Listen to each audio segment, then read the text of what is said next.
Malnutrition and diseases associated with it have gone unchecked since Keir Starmer's Labour government took office. Hi, it's Mike with a stripped down clip today because I don't have any of my usual tools. It's just me and a camera, but let's dive in because I found a horrifying post of mine from August 2014. It runs as follows. He must be so proud. According to Russia Today, malnutrition in the UK has increased by 71% since the coalition government came into office in May 2010. This cannot be a natural progression and must be attributed to the policies of the Conservative Party, aided and abetted by their little yellow friends, the so-called Liberal Democrats.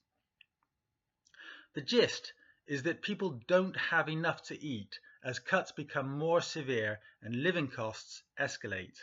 Nearly 6,700 people were diagnosed with malnutrition in the last financial year, with Greater Manchester seeing the greatest increase. One would hope that this was the nadir, that after being reported, steps were taken to eliminate these problems. One would hope in vain.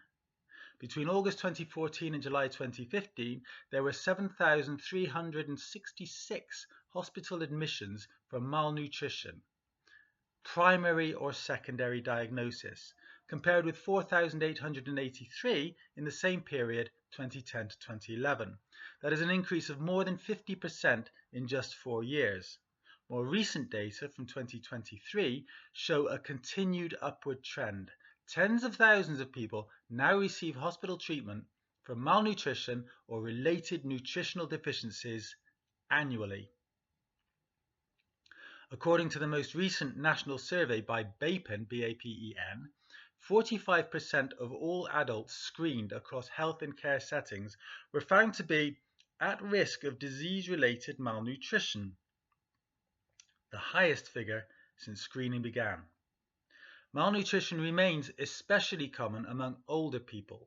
Estimates suggest around 1.3 million people aged 65 or older in the UK suffer from malnutrition, with the vast majority, about 93%, living in the community rather than in care homes. Recent reporting shows a threefold increase over the last decade in diagnoses linked to poor diet, including protein, energy, malnutrition, vitamin and mineral deficiencies, scurvy, rickets, and so on.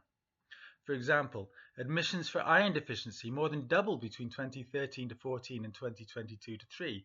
Vitamin B deficiencies tripled, and protein energy malnutrition rose from 5,746 to 9,390 cases over roughly the same period.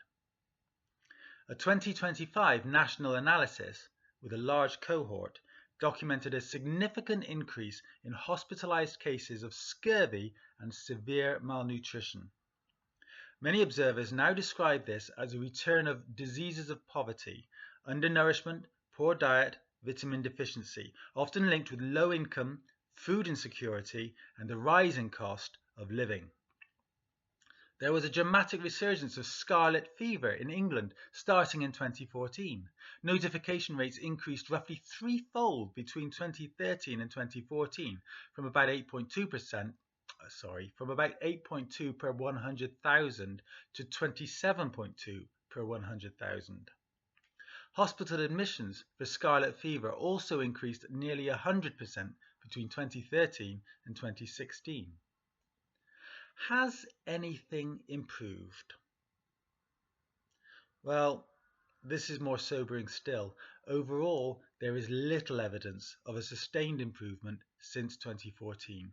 If anything, the problem may have worsened or shifted shape. The 2022 BAPEN survey and associated statistics show that the risk of malnutrition remains very high. Hospital admissions for vitamin and mineral deficiencies continue to rise sharply. For example, iron deficiency admissions, vitamin B deficiency admissions, and protein energy malnutrition have all increased over the past decade. Diseases historically considered rare in the UK, Scurvy, rickets, some deficiency-related illnesses are now reappearing, particularly among poorer and more vulnerable segments of the population. Health inequality remains stark. A recent government report noted that people living in the most deprived areas have emergency admission rates for infectious diseases and other health problems that are almost twice those of the least deprived areas. That suggests that even if some policies have changed or a different party has held power, structural problems, poverty, food insecurity, economic inequality, pressures on social care and public health, continue to undermine health outcomes. I found no credible national level data showing any substantial reversal of these trends. It is complicated. A rise in hospital admissions can reflect both worsening real conditions and better detection and diagnostic coding and screening. For instance, the climb in vitamin deficiency diagnoses could come partly from increased screening or greater awareness among doctors. Some experts note that hospital figures significantly under-record true rates of malnutrition. Malnutrition in many statistics refers to disease-related malnutrition, in other words, associated with illness, cancer, chronic disease, frailty, rather than purely poverty-related starvation. That complicates simple cause and effect arguments about austerity or welfare cuts.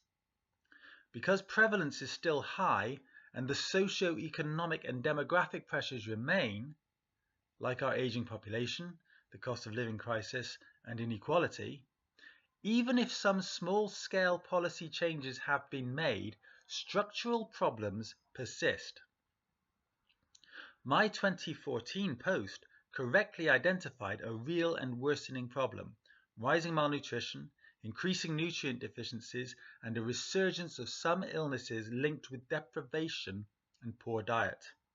Sadly, the picture since then shows little sustainable improvement, and from many indicators, things appear to have worsened or at least persisted.